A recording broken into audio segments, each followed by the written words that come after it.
SSC सहित अन्य प्रतियोगी छात्र छात्राओं के लिए कराए जा रहे मैथमेटिक्स के स्पेशल सीरीज में आइए कुछ प्रश्नों से रूबरू कराते हैं।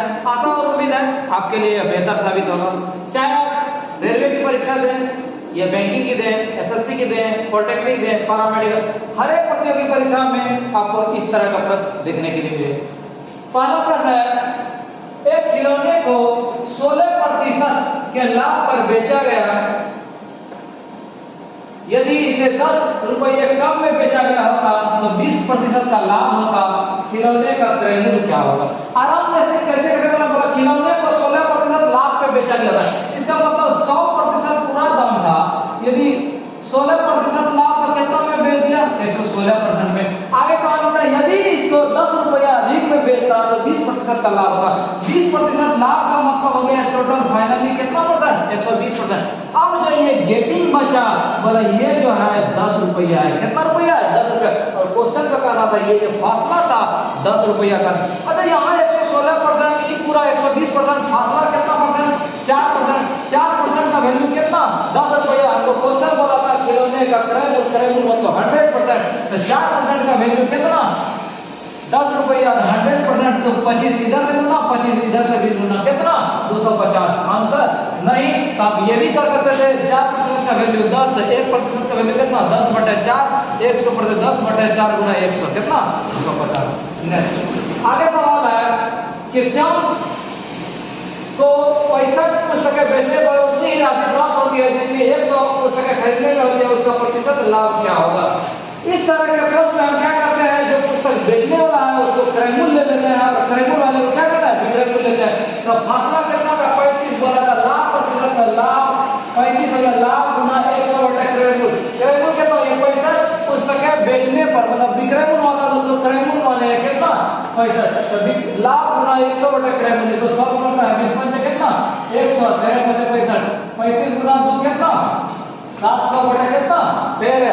13 पंचे 65 मतलब फर्स्ट डिजिट 5 होना चाहिए, इस ऑप्शन में था। आंसर नहीं। तो आप दूसरे तरीका से बना सकते थे, बोला श्याम को 65 पुस्तकें बेचने पर, 65 पुस्तक जो था बेचने मतलब क्या?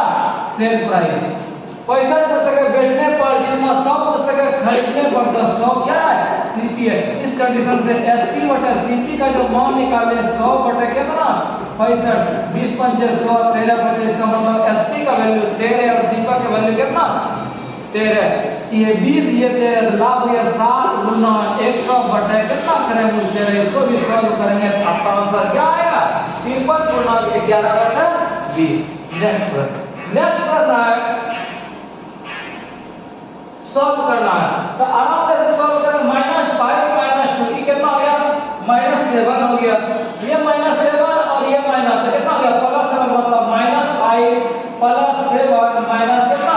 5। इसको मल्टीप्लाई करना था कितना से? -5 से। क्या क्या स्थिति हो? -5 -10 में 7 रुपये जुड़ गया, -3 गुना 5 कितना? 15। आंसर। आगे चलो, आगे चक्रवृद्धि ब्याज से बोलो, चक्रवृद्धि ब्याज कितने प्रतिशत वार्षिक दर पर 1250 रुपया बढ़ के कितना रुपया आ जाएगा? 1488 रुपया 77 पैसा। तो चक्रवृद्धि ब्याज का आप सूत्र पढ़े हैं क्या? चक्रवृद्धि ब्याज के हिसाब से विश्लेषण का जो सूत्र था, मूलधन गुना 1 जोड़ दर बटा 100 पर पावर कितना?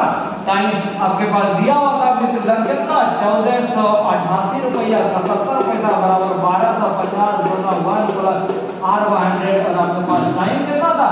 ठीक है, इसको इधर करके सॉल्व करके भेजेंगे 15 कितना? 1488.77 बटे कितना? 1250 बराबर इधर क्या हो गया? 1 प्लस R100 कितना? ठीक। ये दशमलव उड़ गया, दशमलव जब उड़ गया तो इसको आप सॉल्व करेंगे। सॉल्व करके किसका मान निकालेंगे? R का मान आराम से क्या करेंगे? निकालेंगे। सबसे पहले Q के फॉर्मेट में था, ये भी क्या होना चाहिए? Q के फॉर्मेट में था। तो E कितना का Q होगा? E वाला था, यदि 1250 था जो कटेगा, ठीक है नहीं, तो यहाँ देखिए 50 का Q कैसे? तो 5 गुना 5 125 हो गया 3 बार और 3 जीरो। ऊपर वाला कितना? 53, 3 3 9 3 17, इससे थोड़ा सा अधिक था, 53 का E Q और कितना? 1 प्लस R100 पावर 3, दोनों का पावर सेम। तो भीतर का मटेरियल का मतलब हम लिख सकते हैं 53 बार 50 बराबर कितना? 1 प्लस R100। 1 इधर चल गया तो घट के हो गया कितना? 3 बार 50 बराबर R100। 50 दूनी कितना? 100। इसका मतलब R का वैल्यू कितना हो गया? 3 दूनी कितना परसेंट? 6%। आंसर आगे करें। आगे सवाल है टाइम एंड वर्क्स। आराम से बनाएंगे, कैसे बना सकते हैं? बोला ए 1/3 काम 5 दिन में। अच्छा 1/3 काम करता है 5 दिन में, तो पूरा काम 5 किया कितना दिन में? 15 दिन में। आगे बोला बी 2/5 काम, बी जो है 2/5 काम जो करता है कितना दिन में? 10 दिन में। तो 2 × 10 5 × 5 25। इसका मतलब है कि एक किसी काम को 15 दिन में और उसी काम को बी कितना दिन में? 25 दिन में करता है। बोला ए और बी इसी काम को कितना दिन में? आपको 2-3 तरीका में बताया है। आप इसको 1/15 जो 1/25 सॉल्व करके इसको रिवर्स कर देंगे तो आंसर आ जाएगा। दूसरा तरीका आपको सिखाए थे कि 15 गुना, यदि दो आदमी का सेपरेट अलग अलग दिया रहे और दोनों मिल के पूछे तो दोनों को गुना करके दोनों को जोड़ के क्या कर देंगे? भाग कर देंगे। जो होगा वही आपका क्या हो गया? आंसर हो गया। नेक्स्ट प्रश्न है जीके है। क्या है? भारतीय संविधान का अनुच्छेद 280 किससे रिलेटेड है? 280 आपका किससे रिलेटेड है? वित्त आयोग से। कलिंग युद्ध की हिंसा को देखकर प्रतिशोध लेने की सोच रखने वाले सम्राट अशोक का हृदय परिवर्तन हुआ और एक अस्थिर चित्त एवं शांतिप्रिय सम्राट और किसके अनुयायी बन गए? किसका बना? बौद्ध धर्म का बन गया। नेक्स्ट ना आर्गन का उपयोग किसके लिए? आर्गन अक्रिय गैस, तब अक्रिय गैस हो गया। एक पहिए की त्रिज्या 70 सेंटीमीटर है। एक निश्चित दूरी तय 5 सेकंड में 10 चक्कर करता है। ऐसा करता है बोले एक चक्कर में तय किया गया दूरी निकालते हैं और एक चक्कर में तय किया गया दूरी क्या होगा? 2πr मतलब 2 × 22/7 गुना त्रिज्या आपके पास कितना? 70। तो कितना हो गया? 22 × 2 44। एक और दूरी इसका मतलब कितना? 440 सेंटीमीटर। बोला ये जो 5 सेकंड में 10 चक्कर, जब एक चक्कर करेगा सफर तो ये हो गया क्या आपका? परिधि। बोला ऐसा 10 चक्कर करता है। एक चक्कर में 440 सेंटीमीटर, 10 चक्कर में 10 × 440 कितना? 4400 क्या सेंटीमीटर। इसको यदि मीटर में चेंज करेंगे 100 सेंटीमीटर बराबर 1 मीटर तो कितना? 44 मीटर। अब बोला इसका चाल निकालिए। हम जानते हैं चाल बराबर क्या? दूरी बटे समय। दूरी आपके पास 44 बटे समय कितना? 5 सेकंड। ये तो हो गया मीटर प्रति सेकंड, लेकिन आपका हर एक ऑप्शन का किसमें?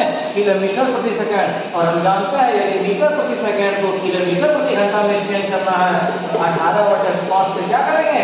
गुना कर देंगे। इसको सॉल्व करेंगे, जो भी होगा वही आपका क्या आ जाएगा? आंसर हो जाएगा। आगे चलो। आगे 3000 रुपया 7.5% चक्रवृद्धि ब्याज की दर पर निवेश किया गया दूसरे वर्ष में कितना राशि? मैंने 2 साल में ये मूलधन दिया हुआ था, दर दिया हुआ था, समय 2 साल। बोला ये पैसा बढ़ के कितना होगा? तो चक्रवृद्धि ब्याज के हिसाब से मिश्रधन का सूत्र क्या होगा? मूलधन गुना 1 जो दर बटे 100 पर पावर क्या? टाइम। तो आपके पास मूलधन का कितना? 3000 गुना 1 जो दर था आपका कितना? 7.5%। तो 7 दूनी 14 15/2। तो यहाँ लिखेंगे 15/2 नीचे 100 था, 100 पर पावर कितना? तो आप इसको आराम से क्या करेंगे? सॉल्व कर देंगे। मतलब 3000 गुना 215/200 गुना 215 कितना? 200। इसको सॉल्व करेंगे, जो भी होगा वही आपका क्या आ जाएगा? आंसर हो जाएगा। नेक्स्ट प्रश्न है रेलगाड़ी से। क्वेश्चन बोला 2 रेलगाड़ी है जिसकी लंबाई 145 मीटर और 155 मीटर है। बोला पटरी पे चल रहा है 25 किलोमीटर और 40 किलोमीटर प्रति घंटा। दोनों एक दूसरे के सम्मुख मतलब एक दूसरे के डायरेक्शन में चले। बोला कितना समय में पार कर जाएगा? रेलगाड़ी का प्रश्न बताए थे। बोला आपको समय बराबर जानता है दूरी बटे चाल। दूरी क्या? दोनों रेलगाड़ी का दूरी जुड़ जाएगा 145 और कितना? 155। 145 प्लस 155 ये हो गया दूरी बटे चाल। बोला 32 है 40। एक रेलगाड़ी जब दूसरे रेलगाड़ी से दोनों एक ही साइड में चले तब घटाते हैं और दोनों विपरीत डायरेक्शन में चले तो दोनों चाल को क्या करता है? फाइनल जोड़ देते हैं। तो 40 और 32 कितना? 72 किलोमीटर प्रति घंटा। इसको चेंज करेंगे मीटर प्रति सेकंड में 5/18 गुना 18 करके कितना? 72। इसका मतलब ये दोनों जोड़ के आपको हो गया 300/5 चौके 20 कैंसिल हो गया। 15 में कितना? 30। इसका मतलब कितना टाइम लगेगा? 15 सेकंड। आंसर आगे चलो। आगे क्वेश्चन है एक आकृति दिया हुआ है। बोला P से न्यूनतम दूरी, P से जो है ये वृत्त जो है, ये वृत्त का जो है ये पॉइंट है, इस पॉइंट का दूरी इतना सा दूरी आपको केवल निकालना है। तो आराम से ऐसे बनाएंगे। स्टूडेंट क्वेश्चन देख के छोड़ देता, धीरे से आराम से देखें, आपको समझाते हैं। ये जो डायग्राम दिया हुआ था यहाँ एंगल दिया हुआ था 90 डिग्री और ये त्रिज्या ये 15, ये भी त्रिज्या कितना? 15 सेंटीमीटर। अब हम क्या कर सकते हैं, तो इस समकोण त्रिभुज में चलेंगे तो ये दोनों भुजा जो दिया हम कर्ण निकाल सकते हैं, लंब स्क्वायर जो आधार स्क्वायर, इसका मतलब 15 का स्क्वायर प्लस क्या 20 का स्क्वायर, 15 का स्क्वायर 225 प्लस 4 का बराबर कितना 625 का रूट, इसका मतलब कितना सेंटीमीटर 25 सेंटीमीटर। ये जो आपका 25 सेंटीमीटर निकला, यहाँ से यहाँ तक का आपका क्या निकल गया, दूरी निकल गया। अब आपको ये दूरी कैसे मालूम चलेगा, तो ये तीर दिया तो ये भी तीर दिया तो ये भी कितना अंदर है। अब सिंपल सा हो गया बात, यहाँ से यहाँ पूरा दूरी जो है पी और ओ का दूरी 25, इतना सारा हो गया 15, कितना सा जो बच गया है कितना 10, जिस ऑप्शन में आपका 10 सेंटीमीटर है वही आपका क्या हो गया आंसर हो गया। नेक्स्ट प्रश्न है, एक दूध वाला 6 रुपये 40 के हिसाब से दूध खरीदता है, उसमें पानी मिलाता है, मिश्रण को 8 रुपए के भाव से इतना लाभ कमाता है, प्राप्त किया जाए दूध और पानी का रेशियो क्या होगा। तो आराम से बना सकते हैं, यदि आप दूध को मानते हैं x तो दूध को x माने और पानी को क्या माने y माने। बोला दूध को यदि दूध को x माने और पानी को क्या माने y को या प्रति लीटर मान लीजिए। अब जो क्वेश्चन कर रहा था उसी के अनुसार से चले। क्वेश्चन बोला 6 रुपया 40 पैसा के हिसाब से दूध है, 6 रुपया 40 पैसा गुना कितना x। अब बोला पानी हम सोचे फ्री में मिल रहा है तो 0 गुना y। बोला 8 रुपया के हिसाब से बेचते हैं, कितना लाभ आना चाहिए, कितना पैसा का लाभ कमाना है 37%, इसका मतलब कितना 137 कितना परसेंट। यदि पूरा में बेचते 100%, बोला इतना परसेंट फायदा आना चाहिए, कितना दाम लगवे किया इतना फायदा। बोला कि जो दाम है बोला 8 रुपया के हिसाब से मेरे पास दूध कितना था x लीटर दूध और पानी कितना y लीटर, इसको किस हिसाब से बेचे y हिसाब से। इसको हम सॉल्व करके किसका मान निकालेंगे x और y का। जब x और y का मान निकाल लेंगे, अब हम बोला तो पानी और दूध का मात्रा, इसका मतलब पानी का मात्रा y माने थे और x y बटे x जो भी निकलेगा वही आपका क्या आ जाएगा आंसर हो जाएगा। अरुण और शेखर के पास कुछ धनराशि है, अरुण शेखर को 30 रुपया दे देगा। आपको क्वेश्चन में निकालना क्या था, निकालना था अरुण और शेखर, ये सब अमाउंट था अरुण और शेखर का। ऑप्शन से भी बनाता है, बोला अरुण शेखर, अरुण के पास ये है, बोला शेखर को 30 रुपए दे दिए, इसके पास 62 रुपए था, 30 रुपए इसको दे दिया तो 34 था, इसके पास 64 रुपए हो गया, 62 था 30 रुपए इसका घट गया कितना रुपया 32 रुपया। अब बोला शेखर के पास जो है अरुण से क्या गुना हो गया 2 गुना हो गया, मैच कर गया। अगला लाइन क्या बोला यदि शेखर अरुण को, यहाँ जो आपके पास बात था कितना था 62 और कितना था 34। अब की बोला कि ये शेखर है इसको 10 रुपया दे दिया, इसके पास 24 रुपए, इसके पास कितना रुपया 72 रुपया। बोला इससे 3 गुना तो 24 के 72, कहीं जाने का काम नहीं, पहला ऑप्शन आंसर। आगे चलो, आगे क्वेश्चन है त्रिकोणमिति। बोला यदि tan थीटा बराबर इतना तो 2√3 cos थीटा प्लस 1 का मान क्या होगा। हम क्या क्या कर सकते हैं, तो 2√3 गुना cos थीटा जो tan थीटा का रिवर्स होता है, जिसको पलटा देंगे तो कितना हो गया 2/√3 प्लस 1 और क्या था प्लस 1 था, तो क्या हो गया 2 से 4√3 अब बटा यहाँ तक उत्तर हो गया √3 प्लस कितना 1, यहाँ हो गया √3 प्लस 1। आगे क्या क्या स्थिति हो 4√3 और 1√3 तो कितना हो गया 5√3 प्लस 1 बटे √3 प्लस 1। जिस ऑप्शन में आपका है वही आपका क्या हो गया आंसर हो गया। 32 रुपये बेचने का होने वाला लाभ 448 रुपये बेचने वाले हानि के बराबर है।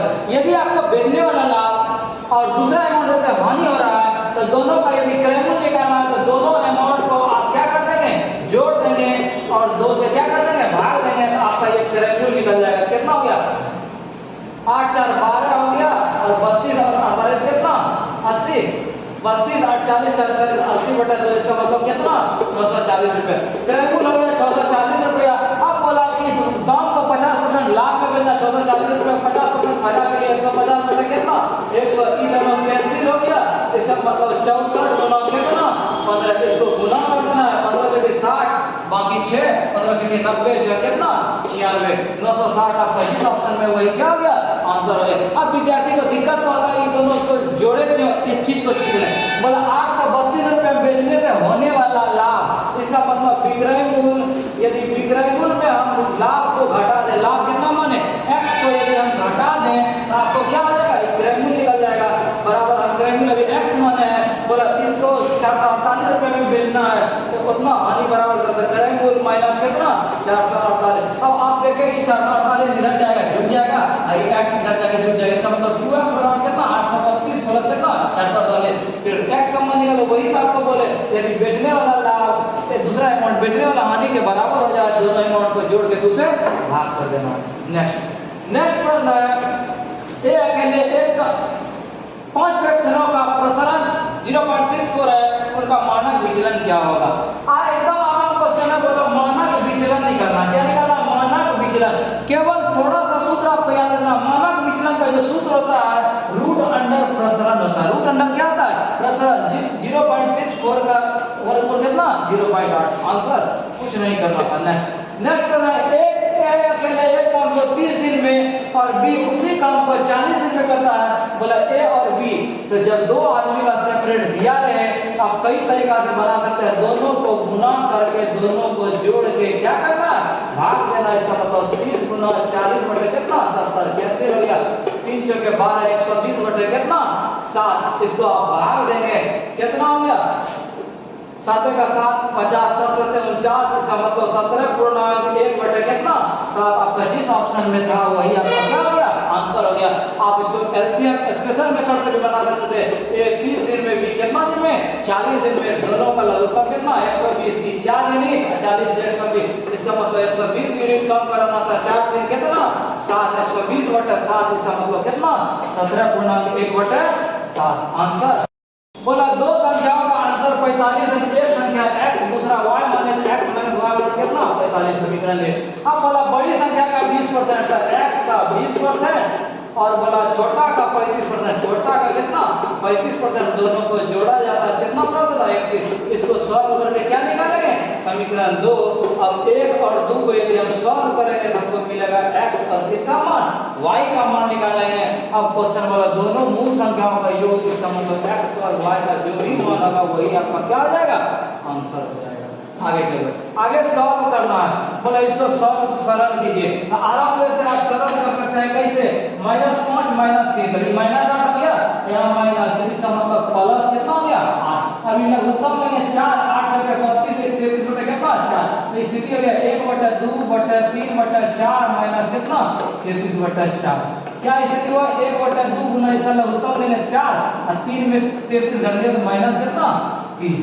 अब इसको यदि आप भाग देंगे जो कटने वाला इसको काट देते हैं तो माइनस कितना 15 बटे कितना 4, तो माइनस 15 बटे 4 है कि माइनस में नहीं है, ये भी माइनस में नहीं है।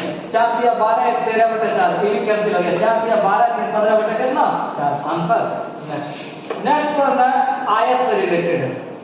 बोला ऐसे आयत का परिमाण क्या है जिसकी लंबाई चौड़ाई से 5 मीटर अधिक हो और परिमाण जो है 1/3 के बराबर है। एक आयत का परिमाण क्या है लंबाई चौड़ाई से 5 अधिक हो। मान लेते हैं चौड़ाई यदि x माने तो लंबाई कितना है x प्लस कितना i।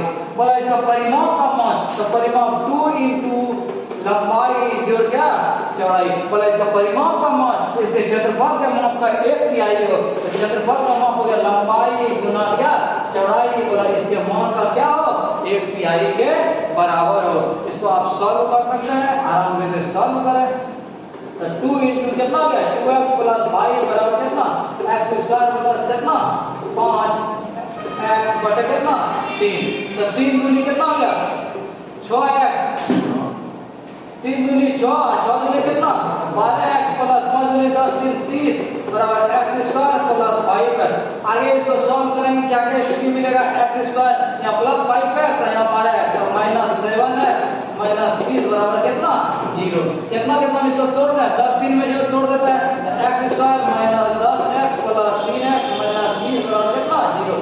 इस कंडीशन से x का मान कितना निकल गया 10 निकल गया। जब x का मान 10 निकल गया, एक वो 10 दूसरा कितना 10 5 15।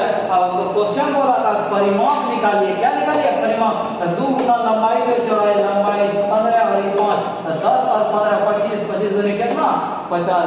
एक समकोण त्रिभुज में समकोण बनाने वाली दो आसन भुजा 8 मीटर और 15 सेंटीमीटर। बोला समकोण बनाने वाला दो जो भुजा है वो 8 सेंटीमीटर और ये कितना 15 सेंटीमीटर। बोला इसके कर्ण की लंबाई लंब स्क्वायर जोड़ आधार स्क्वायर का रूट, तो 15 और का स्क्वायर 225 और 8 का स्क्वायर 400, इसका मतलब कितना 289 का वर्गमूल कितना कितना 17। यदि आप ट्रिपलेट पढ़े होंगे तो ये भी बनाने का काम नहीं है, क्यों 8 15 17 आंसर। आगे चलो, आगे क्वेश्चन है कौन ए में ए और प्लस बी का मान कितना है 110 है। इन दोनों में यदि इसको समीकरण 1 माने और इसको समीकरण क्या माने 2 माने, यदि दोनों को जोड़कर यहाँ माइनस है या प्लस है, कैंसिल एक बी और एक बी, तो 2 बी हो गया, इधर कितना हो गया 10 और 110, इसका मतलब 120, इसका मतलब कौन बी का मान कितना डिग्री 60 डिग्री। जब कौन बी का मान 60 डिग्री, यहाँ 60 डिग्री रखेंगे तो कौन ए का मान कितना निकलेगा 50 डिग्री। यहाँ समझने वाला बात है कैसे, यहाँ ए हो गया, यहाँ बी हो गया, यहाँ सी हो गया, कौन ए का मान हो गया 50, कौन बी का मान 60, तो कौन सी का मान त्रिभुज के तीनों कोणों का जोड़ कितना 180 डिग्री। 50 तो 50 और 60 कितना हो गया 110, 180 में घटाएंगे कितना 70 डिग्री। अब त्रिभुज में हम जानते हैं जो त्रिभुज का भुजा सबसे बड़ा, ये सबसे बड़ा कोण के सामने सबसे बड़ा भुजा, और जो सबसे छोटा कोण होगा उसके सामने का भुजा सबसे छोटा। तो ई वाला सबसे बड़ा है कोण, तो इसके सामने का भुजा कौन ए बी सबसे बड़ा, बोला ए बी सबसे बड़ा ये हो सकता है, बोला ए सी सबसे छोटा कौन की, तो सबसे छोटा भुजा कौन बी सी। बी सी है नहीं है, छट गया, ये बराबर होगा नहीं होगा, बोला ए बी सबसे बड़ा, इसके सामने वाला ए बी सबसे बड़ा और बी सी सबसे छोटा, आंसर। आगे चलो, आगे क्वेश्चन है 7 14 21 28 77 का औसत ज्ञात करें। तो औसत कैसे ज्ञात करेंगे, तो 2-3 तरीका है। कैसे औसत ज्ञात करना है, तो दोनों को जोड़ के यदि आप 2 से भाग दे दें, 7 + 77 बटे कितना 2, ये भी आपका औसत निकल जाएगा। अंतर इसमें क्या होना है, कोई भी आपका संख्या रहे उससे लेना देना नहीं है, केवल फासला सेम होना चाहिए। यहाँ फासला सेम है, इसको करेंगे 77 और 7 कितना 84 बटा 2, इसका मतलब कितना 42, आंसर। नहीं तो आप एपीजीपी में पढ़े होंगे, ये पूरा पहले जोड़ निकालना है एसएन से, फिर जितना संख्या होगा उसे क्या करेंगे भाग देंगे। आगे चलो, आगे क्वेश्चन है श्याम और राम एक काम पर 30 दिन में, इसका मतलब राम और श्याम 30 दिन में, श्याम और भारती 40 दिन में, भारती और राम कितना दिन में 60 दिन में। अब बोला तीनों मिल के कितना दिन में करता है, इन तीनों का लघुत्तम आपका हो गया कितना 120, ये हो गया 4 यूनिट, ये हो गया 3 यूनिट, ये कितना 2 यूनिट। क्या क्या स्थिति हो रहा था, टोटल आपको काउंट कराना था 120 यूनिट। क्या स्थिति हो रहा था, इधर 2 राम 2 श्याम और 2 भारती मिला, काउंट कितना कर रहा था 4 3 7 7 2 9 यूनिट, मतलब 2 को राम 2 को श्याम 2 को भारती मिलकर 9 यूनिट। केवल राम श्याम और भारती 9 बटे 2 को क्या कितना यूनिट कम करेगा दिन में 4.5 यूनिट, आपको कम कराना था 120 यूनिट। इसका मतलब 120 बटा 4.5, 10 हो गया 5 दूनी 10 और 5 नंबर कितना 45, 3 3 9 40, इसका मतलब 40 दूनी 80 बटे कितना 3। जिस ऑप्शन में 80 बटे 3 होगा वही ऑप्शन जो है 26 या 78 78 तो 80 बटे कितना 3, आंसर। z बटे a z बटे c बराबर √30। अच्छा थोड़ा सा दिमाग लगा, जब इस ढंग का क्वेश्चन है, यदि इस पूरे फॉर्मेट को हम स्क्वायर कर दें तो क्या क्या मिलेगा, a² + b² + c², ये वाला तो हो जाएगा +2 × ab + bc + ca। तो वही आप करेंगे, क्या सूत्र जानना होगा, a + b + c का जो स्क्वायर होता है a² + b² + c² + 2 × ab + bc + ac। अब हम फायदा क्या लेंगे, ये जो क्वेश्चन था वो वाला स्क्वायर हो गया कितना, तो x का स्क्वायर + y² बटे b² + z² बटे c² + 2 × इधर क्या मिलेगा, बोला दोनों को गुना x बटे a गुना y बटे b + y बटे b गुना z बटे c + z बटे c गुना x बटे a बराबर कितना, बोला √3 था, √3 का स्क्वायर कितना 3। अब आपको ये क्वेश्चन था ही, इसका केवल आपको मान निकालना है। इसका मान आप कैसे आराम से निकाल सकते हैं, कैसे, एक चीज और आपको दिया होगा, इसका यदि आप लघुत्तम ले लेंगे तो मिलेगा x y z, यहाँ क्या मिलेगा a y z + b x z + c x y। क्या यहाँ हमको बेनिफिट होगा, उन चीजों को हम देखते हैं। यदि यहाँ हम लघुत्तम लेते हैं तो क्या मिलेगा, ये तो जो क्वेश्चन है उसी का मान निकालना है, +2 × इधर यदि लघुत्तम लेंगे तो इधर भी लघुत्तम क्या हो जाएगा abc होगा, ऊपर में बच गया आपका x y, यहाँ ab है ये था बच गया c, मतलब यहाँ क्या बच गया y z bc है ये था a हो गया, यहाँ z x और क्या b। देखिए तो यही चीज यहाँ है कि नहीं है, इसका मतलब इतना बराबर 0, इसका मतलब इतना बराबर, इसको यदि 0 से मल्टीप्लाई करेंगे कितना 0, इसका मतलब इस पार्ट का मान जो है दिया हुआ था कितना 0, 0 को 2 के साथ गुना करेंगे तो ये वाला स्क्वायर कितना हो गया 0 हो गया। आपको इसका मान निकालना था तो इतना का स्क्वायर कितना हो रहा था 3। इसका मतलब आपका आंसर कितना 3 आंसर। एक बार फिर से देखें क्या क्या काम किए। काम इतने तक किए कि सवाल दिया था और साथ में जरूरत पड़ेगा तो इसका मान दिया था। इसका यदि स्क्वायर करता है तो ये आधा पार्ट तो टूट जाएगा, आधा बचेगा a square plus b square plus c square plus 2ab bc ca। तो यहाँ √3 का स्क्वायर बराबर कितना 3 हो गया। ई वाला है तो इसको रहने दे प्लस 2 इनटू, अब इसका केवल एलसीएम लेंगे जहां जरूरत पड़े। इसका मान हम जरूरत देखे 0 निकला, यहाँ 0 सेटअप कर दिए। इसका मान निकालना था, यहाँ 2 गुना 0 0 बराबर इधर 3 था। इसका मान कितना हो गया 3 हो गया। समकोण त्रिभुज की दो भुजा, ये समकोण त्रिभुज है। समकोण त्रिभुज के दो भुजा, एक 7 सेंटीमीटर और दूसरा कितना 24 सेंटीमीटर। बोला त्रिभुज की परिवृत्त कितनी है कि भीतर जो त्रिभुज का जो परिवृत्त होगा इसका जो है क्या बताना है रेडियस त्रिज्या बताना है। इसके लिए सूत्र होता है क्या होता है, यदि एक समकोण त्रिभुज हो और परिवृत्त का त्रिज्या निकालना हो तो केवल कर्ण बटा सूत्र आप निकाल लेंगे। यही आपका होता है क्या परिवृत्त का त्रिज्या। आपको कर्ण का मान निकालना, लंब और आधार दिया हुआ था तो 7 का स्क्वायर जो 24 का स्क्वायर ये आपका कर्ण निकल जाएगा। 49 प्लस कितना 24 का स्क्वायर 5 का कितना 76 तो 625 का मतलब कितना 25। तो बोला कर्ण बटा 2 मतलब 25 बटा 2 मतलब कितना 12.5 आंसर। दूसरा चीज आप बिना इसको किए सॉल्व किया बना सकते थे ट्रिपलेट 7 24 और कितना 25। जब कर्ण का मान 25 बटा 2 मतलब कितना 12.5 आंसर। आगे चलो, आगे सवाल है x अनुपात y और y अनुपात z का मान 2 अनुपात 3 है। बोला x y z का मान निकालेंगे। अभी तक आपको सवाल मिल रहा था x अनुपात y का अलग मान दिया था, y अनुपात यहाँ पे घबराने का बात है। x अनुपात y का भी मान है 2 अनुपात 3 और y अनुपात z का भी मान था 2 अनुपात कितना 3। आप सब करते 2 दूनी 4 3 दूनी 6 और यहाँ 3 का तृतीय 9। जिस ऑप्शन में आपका 4 छोड़ना होगा वही आपका क्या हो गया आंसर हो गया। नेक्स्ट प्रश्न है 5 क्रमांक विषम संख्या। 5 क्रमांक क्या था विषम संख्या था। तो विषम संख्या 5 का क्रमांक आप कई तरीका से ले सकते हैं। बोला कि यदि बीच वाला संख्या हम कितना मान लिए p मान लिए तो बोला 5 को विषम संख्या का औसत p है। यदि ये औसत p है मतलब बीचों बीच में है, इसका मतलब 2 को आगे p प्लस 2 आई p प्लस कितना 4, इसके पीछे वाला कितना p 2 आई p 4। कहने का मतलब कि 5 को जो विषम संख्या हम ले लिए तो 2 का फसला होगा और बोला फिर इसका औसत कितना होना चाहिए p होना चाहिए। बोला इसके बाद 2 और संख्या लेना चाहिए p प्लस 4 आगे p प्लस 6 p प्लस कितना 8 हो गया। अब बोला ये जो संख्या हुआ नया औसत बताइए। तो 5 गो संख्या में बीच वाला अभी 7 गो संख्या होगा तो बीच वाला कौन 3 गो इधर से खत्म 3 गो इधर से खत्म तो बीच में कौन हो गया p प्लस 2 आंसर। आगे सवाल है